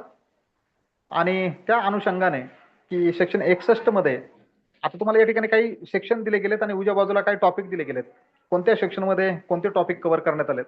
तर ते हा चॅप्टर विचारात घेत असताना महत्वपूर्ण म्हणून जे आहे ते आपल्याला लक्षात घेणं गरजेचं आहे की सेक्शन 61 मध्ये proof of contents of documents, की डॉक्युमेंटमध्ये कोणते कंटेंट्स असले की त्याचं वेटेज हे कमी होतं की जास्त होतं, हे सेक्शन 61 मध्ये आपल्याला बघायला मिळतं. त्यानंतर सेक्शन 62 मध्ये तुमचा प्रायमरी एव्हिडन्स, सेक्शन 63 मध्ये सेकंडरी एव्हिडन्स आणि सेक्शन 65 मध्ये cases in which secondary evidence admissible, म्हणजे कोणत्या परिस्थितीमध्ये दुय्यम स्वरूपाचा पुरावा हा मान्य केला जाईल. पुरावा प्रथम स्वरूपाचा जो पुरावा आहे, प्रायमरी एव्हिडन्स जो आहे, तर त्यालाच कायद्यामध्ये बहुतांश वेळेला प्राधान्य असलेलं आपल्याला बघायला मिळतं. पण ज्या वेळेला तुमचा प्रायमरी एव्हिडन्स कमकुवत आहे किंवा प्रायमरी एव्हिडन्स तुमच्याकडे अवेलेबल नाहीये किंवा प्रायमरी एव्हिडन्स आणणं, सिद्ध करणं, मांडणं हे शक्य नाहीये, अशा वेळेला सेकंडरी एव्हिडन्सला जो आहे तो मान्यता न्यायालय देताना आपल्याला बघायला मिळतं. म्हणून ह्या चॅप्टरच्या अंतर्गत हा जो काही डॉक्युमेंटरी एव्हिडन्स असेल प्रायमरी किंवा सेकंडरी स्वरूपाचा, तर तो आपण या ठिकाणी नीट लक्षात घेणं गरजेचं आहे. हे बाकीचे जे काही सेक्शन्स आहेत तर त्याकडे मी जात नाही, आपण पुढे जाऊया. पण तरी इलेक्ट्रॉनिक एव्हिडन्स हा जो अलीकडच्या काळामध्ये म्हणजे जी अमेंडमेंट झाली इंडियन एव्हिडन्स ऍक्टमध्ये, मग त्याच्या अंतर्गत तुमचा 65A आणि 65B या ठिकाणी आलेला आपल्याला बघायला मिळतो इलेक्ट्रॉनिक एव्हिडन्सच्या अनुषंगाने त्याला विचारात घेत असताना. म्हणजे 65A मध्ये एक स्पेशल तरतूद जी केली इलेक्ट्रॉनिक इव्हिडन्सच्या संदर्भामध्ये. आणि सेक्शन 65B हा इलेक्ट्रॉनिक इव्हिडन्स ऍडमिसिबल केव्हा होतो, कोणत्या परिस्थितीत होतो, कशा पद्धतीने होतो, हे सेक्शन 65B मध्ये सांगितलेलं आपल्याला जे आहे ते बघायला मिळतं. तर त्या अनुषंगाने या काही गोष्टी आपल्याला स्मरणामध्ये ठेवणं अपेक्षित आहे. आता हा जो 65B जो म्हटला गेला की इलेक्ट्रॉनिक इव्हिडन्स हा रेकॉर्डवरती घेणं किंवा त्याला कायद्याच्या अनुषंगाने पुरावा म्हणून मान्यता देणं हे जे अपेक्षित आहे ते त्यासाठी सेक्शन 65B मध्ये त्या संदर्भातलं प्रमाणपत्र अपेक्षित आहे. म्हणजे ते कोणी प्रमाणित केलं पाहिजे, तर कॉम्पिटंट अथॉरिटीने ते प्रमाणित केलं पाहिजे की अशा पद्धतीचा हा एव्हिडन्स विचारात घ्यायला हरकत नाही. हे certificate is most important to prove electronic evidence. कारण इलेक्ट्रॉनिक इव्हिडन्स मध्ये छेडछाड केली जाऊ शकते. तुमच्या बदलत्या जमान्यामध्ये ते क्रिएट करणं, त्याच्यामध्ये फॅब्रिकेशन करणं, या गोष्टी सहज साध्य होतात. आणि म्हणून कॉम्पिटंट अथॉरिटीने त्या संदर्भातलं प्रमाणीकरण करणं गरजेचं आहे की तो खरा की खोटा. आणि जेव्हा अशा पद्धतीचं प्रमाणपत्र त्याला मिळेल त्याच वेळेला कायद्यामध्ये म्हणजे न्यायालय त्याला जे आहे ते मान्यता देईल, अन्यथा देणार नाही. पुढे चॅप्टर 6 हा तुमचा of the exclusion of oral evidence by documentary evidence. म्हणजे ओरल इव्हिडन्स डॉक्युमेंटरी इव्हिडन्सने कधी बेदखल केला जातो किंवा कोणत्या परिस्थितीमध्ये. मौखिक स्वरूपाचा साक्षी पुरावा ज्या वेळेला तुमच्याकडे लेखी स्वरूपाचा दस्तऐवज असेल तर लेखी स्वरूपाचा दस्तऐवज तुमच्या तोंडी स्वरूपाच्या साक्षी पुराव्याला त्या ठिकाणी काय करतो, बेदखल करतो. कारण तोंडी स्वरूपाचा दिलेला इव्हिडन्स हा तकलादू स्वरूपाचा सुद्धा जो आहे तो मानला जातो. आणि डॉक्युमेंट जर असेल तर तो डॉक्युमेंट हा मजबूत पुरावा म्हणून जो आहे तो विचारात घेतला जातो. या संदर्भामध्ये सेक्शन 91 ते 100 पर्यंतच्या तरतुदी असलेल्या बघायला मिळतात. त्या अनुषंगाने हा इव्हिडन्सचा एक उत्तम स्वरूपाचा सर्वात चांगल्या पद्धतीचा नियम म्हणून याच्याकडे जे आहे ते बघितलं जातं. आणि त्या अनुषंगाने या काही बाबी ज्या तिथे विचारात घेणं गरजेचं आहे. मग 91 ते 100 पर्यंतचे कोणकोणते सेक्शन कोणकोणत्या गोष्टींवरती फोकस करतात, तर त्याच्यामध्ये 91 मध्ये तुम्हाला evidence of terms of contract आणि 92 मध्ये एक्सक्लुजन ऑफ ओरल इव्हिडन्स हे दोन सेक्शन एक महत्वपूर्ण म्हणून ज्या त्याच्यावरती फोकस करणं गरजेचं आहे. पुढे चॅप्टर 7 बर्डन ऑफ प्रूफच्या संदर्भामध्ये बोलतो. मग बर्डन ऑफ प्रूफ जे आहे तर त्या संदर्भात डिवोट केले गेलेले जे सेक्शन्स आहेत, सेक्शन 101 ते 114A पर्यंतचे हे सेक्शन बर्डन ऑफ प्रूफच्या अनुषंगाने बोलताना बघायला मिळतात. तर 101 मध्ये तुम्हाला बर्डन ऑफ प्रूफ म्हणजे नेमकं काय त्याची व्याख्या ही बघायला मिळते. 102 मध्ये बर्डन ऑफ प्रूफ कोणावरती लाय होतं हे बघायला मिळतं. 105 मध्ये बर्डन रिगार्डिंग एक्सेप्शन्स म्हणजे अपवादात्मक परिस्थितीमध्ये किंवा अपवादाच्या संदर्भातलं बर्डन जे आहे ते प्रूव्ह करणं या संदर्भामध्ये 105 मध्ये तरतूद असलेली जी आहे ती बघायला मिळते. 106 स्पेशल नॉलेज ज्याला म्हणतो आपण, तर त्या संदर्भातली तरतूद. 108 प्रिझम्पशन ऑफ डेथ की कायद्याच्या संदर्भामध्ये तुम्ही ऐकून असाल की if there is any person there is nothing is non or whereabout are unknown relating to any person near about 7 years. म्हणजे एखादी व्यक्ती 7 वर्ष जे आहे ते अज्ञात आहे, 7 वर्षापर्यंत त्या व्यक्तीच्या संदर्भामध्ये कुठलाही थांगपत्ता लागलेला नाही, तर कायदा असं गृहीत धरतो की ती व्यक्ती मृत झालेली आहे. 7 वर्ष एखादी व्यक्ती जिच्या संदर्भामध्ये कुठल्याही स्वरूपाचा साक्षी पुरावा म्हणजे कुठल्याही स्वरूपाचं नॉलेज जे आहे ते अवेलेबल नाही, तिचं अस्तित्व असल्याचा कोणताही साक्षी पुरावा 7 वर्ष जे आहे ते मिळाला नाही, तर 7 वर्षानंतर असं गृहीत धरलं जातं की ती व्यक्ती हयात नाहीये. तर अशा पद्धतीने हे प्रिझम्पशन ऑफ डेथ जे आहे तर ते 108 मध्ये तुम्हाला सांगितलेलं बघायला मिळतं. 112 लेजिटिमसी असेल, 113A अबेटमेंट ऑफ सुसाईड म्हणजे IPC मध्ये जे सेक्शन तुम्हाला बघायला मिळत होतं अबेटमेंट टू सुसाईड, त्याच्याशी साधर्म्य 113A मध्ये जे आहे तर ते बघायला मिळतो. त्यानंतर 114A प्रिझम्पशन इन रेप केसेस की रेप केसेसमध्ये प्रिझम्पशन काय कसं गृहीत धरायचं, कारण यावरती सुप्रीम कोर्टाने वेळोवेळी जे काही दिलेले निर्वाळे आहेत तर त्या संदर्भामध्ये बऱ्याच वेळेला डिबेट झालेले आपल्याला बघायला मिळतात. तर ते वादातीत स्वरूपाचे काही मुद्दे आहेत आणि काही दिशानिर्देशक आहेत की जेणेकरून त्या परिस्थितीमध्ये त्या गोष्टी ज्या आहेत योग्य पद्धतीने विचारात घेणं गरजेचं आहे. तर चॅप्टर 7 हा बर्डन ऑफ प्रूफ म्हणून आपल्याला विचारात घेणं गरजेचं आहे. पुढे चॅप्टर 8 जो आहे तो इस्टॉपलच्या संदर्भात बोलतो. 115 ते 117 हे जे काही सेक्शन 3 सेक्शन या संदर्भात महत्वाचे आहेत. 115 मध्ये तुम्हाला इस्टॉपल सांगितलं. त्यानंतर 116 मध्ये टेनंट इस्टॉपल सांगितलं गेलं आणि 117 मध्ये ऍक्सेप्टर इस्टॉपल सांगितलं गेलं. म्हणजे इस्टॉपल म्हणजे एखाद्या व्यक्तीने अगोदर जर समजा एखादं मत प्रदर्शित केलं असेल आणि ते मत जर त्याच्या विरोधात जात असेल तर त्याला अगोदर व्यक्त केल्या गेलेल्या मतापासून परावृत्त होणं किंवा तिथून बाजूला जाणं, याला थांबवणं म्हणजे त्याला स्टॉप करणं, याला इस्टॉपल असं म्हटलं जातं. म्हणजे एखाद्या व्यक्तीने अगोदर एखादं मत प्रदर्शित केलं किंवा एखादं स्टेटमेंट दिलं आणि काही काळानंतर ते स्टेटमेंट त्याच्या विरोधात जात आहे आणि मग तो पुन्हा ते स्टेटमेंट बदलण्याचा प्रयत्न करतो. ते स्टेटमेंट त्याला बदलू न देणं म्हणजे त्याला ते बदलण्यापासून थांबवणं, that is known as the estoppel. Estop त्यापासून इस्टॉपल हा शब्द बनलेला तुम्हाला बघायला मिळतो. आणि मग इस्टॉपल हाही तुमच्या परीक्षेच्या दृष्टीने महत्वपूर्ण चॅप्टर म्हणून तुम्हाला बघायचा आहे. त्यानंतर चॅप्टर 9 जो आहे तो विटनेसेसच्या संदर्भात बोलतो. 118 ते 134 आणि मग त्याच्यामध्ये महत्वपूर्ण ज्या बाबी आहेत की कम्पेटन्सी विचारात घ्यायची आहे. प्रिव्हिलेज कम्युनिकेशन म्हणजे कोणत्या परिस्थितीमध्ये कोणतं कम्युनिकेशन हे कायद्याने संरक्षित म्हणून मानलं गेलं त्याला प्रिव्हिलेज कम्युनिकेशन म्हटलं गेलं. नंतर अकम्प्लायन्स जे आहे ते कोणाला म्हणायचं आणि नंबर ऑफ विटनेसेस म्हणजे विटनेसेसला काही मर्यादा असावी का, किती संख्येपर्यंत विटनेसेस असू शकतात, अशा काही बाबी या ठिकाणी ज्या आहेत तर त्या या चॅप्टरच्या अंतर्गत विटनेसेसमध्ये तुम्हाला बघायला मिळतात. तर त्याचे काही महत्वपूर्ण सेक्शन्स जे आहेत हे एका बाजूला डाव्या बाजूला तुम्हाला सेक्शन्स दिसत आहेत आणि उजव्या बाजूला त्याच्या अंतर्गत कव्हर केला गेलेला टॉपिक जो आहे तो बघायला मिळतो. आता मी पुढे चॅप्टर 10 कडे जातोय. Chapter 10 examination of witnesses. जे विटनेसेस आहे तर त्यांचं परीक्षण कशा पद्धतीने केलं जाईल हे सेक्शन 135 ते 166 म्हणजे तुमचा हा सेकंड लास्ट चॅप्टर आहे. एकूण 11 चॅप्टर त्यापैकी तुमचा हा 10वा चॅप्टर की एक्झामिनेशन ऑफ विटनेसेस. आणि मग हे एक्झामिनेशन ऑफ विटनेसेस 135 ते 166 च्या दरम्यान असलेलं आपल्याला तुम्हाला बघायला मिळतं.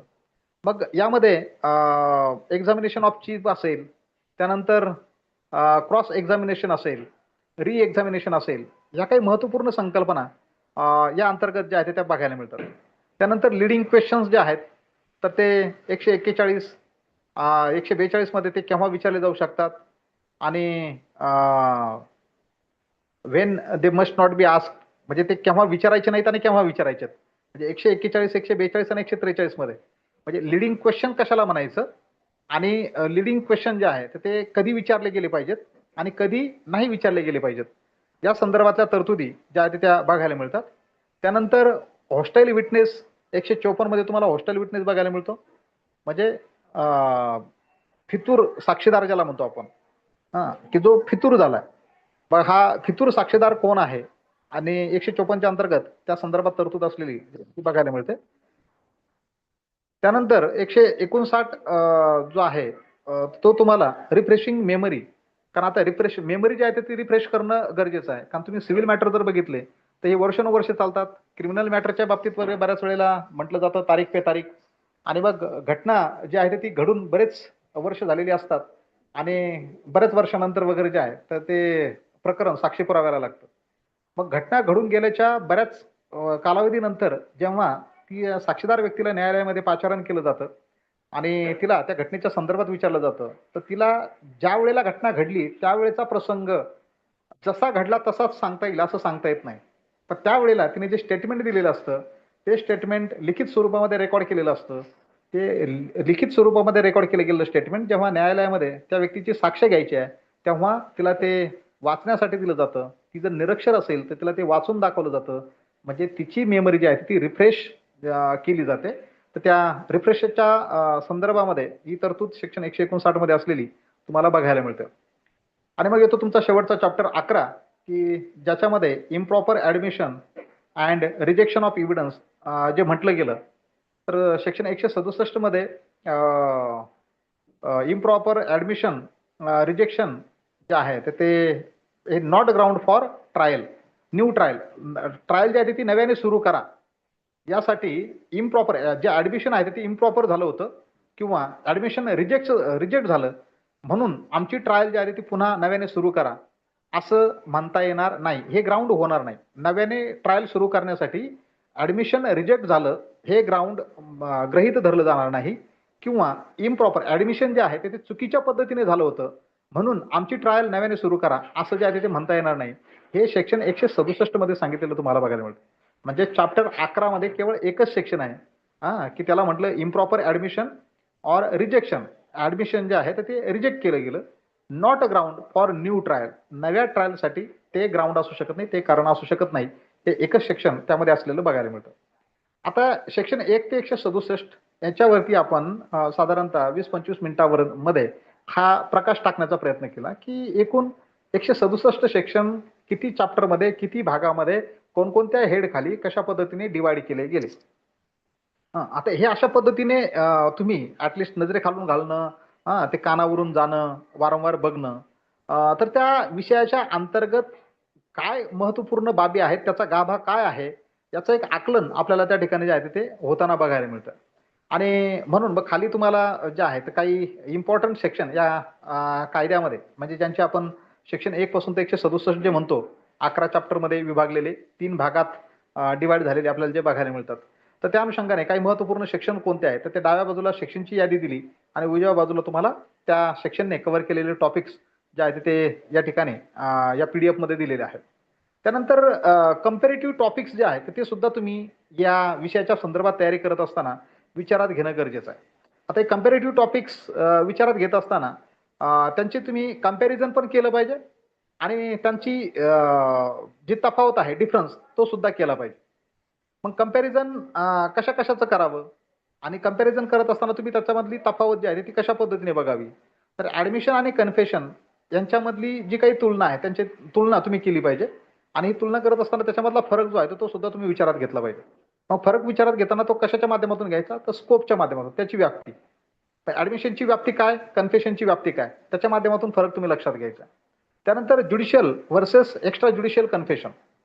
कन्फेशन जे आहे ते तुमचं पुन्हा 2 भागामध्ये विभाजित केलं जातं. एक असतं ज्युडिशियल आणि दुसरं असतं ज्युडिशियरी बाह्य.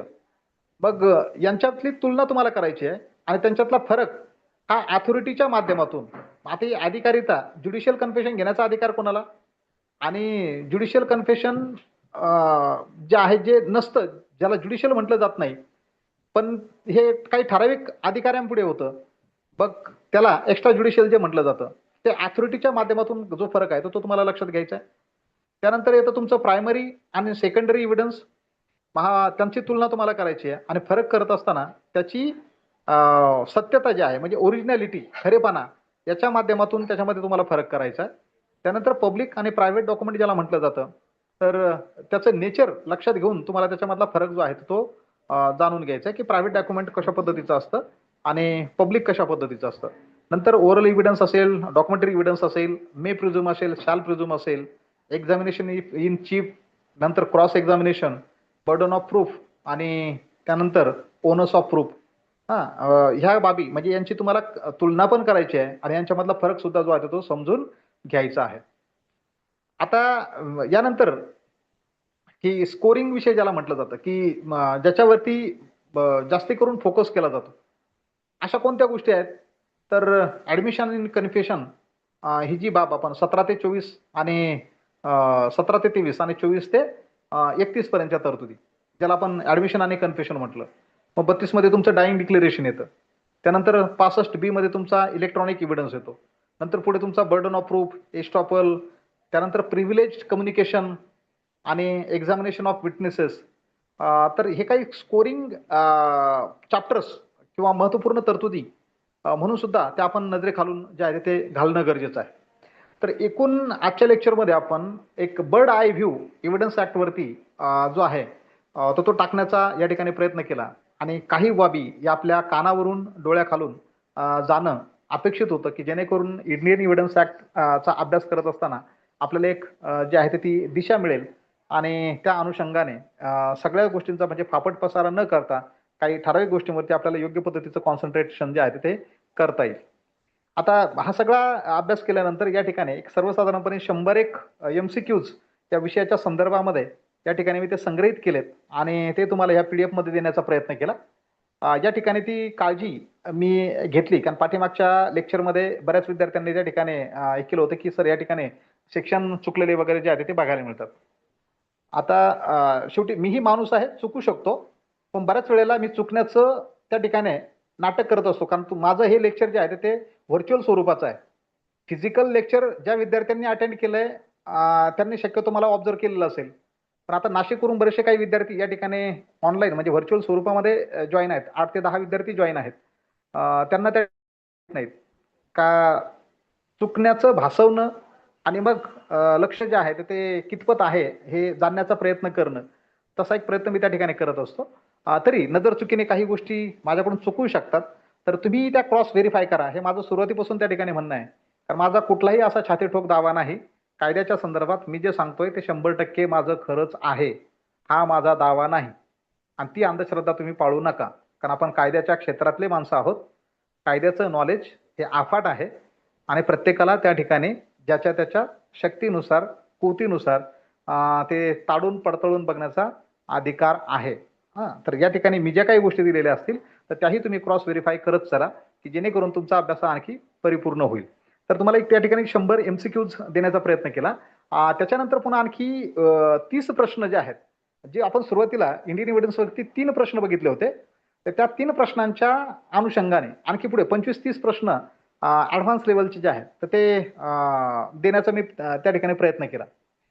आणि त्याच्यानंतर साधारणतः एक 20-25 केस लॉज जे आहेत की ज्याच्यामध्ये त्याचं सायटेशन आणि थोडक्यामध्ये रेशिओ आणि कोणत्या सेक्शनशी ती संबंधित आहे त्यांचा संग्रह या ठिकाणी केलेला तुम्हाला या PDF मध्ये जो आहे तो मिळेल.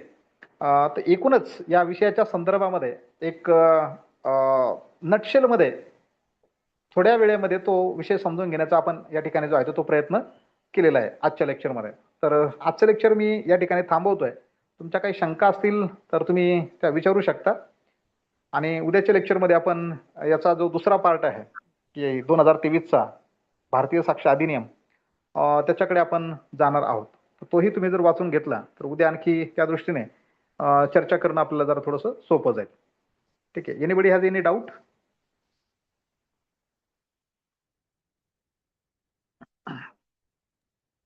No sir. ओके, ठीक आहे. थांबायचं मग. हो sir. Okay sir. Okay. Okay okay okay, thank you. उद्या पुन्हा आपण 8 वाजता भेटूया.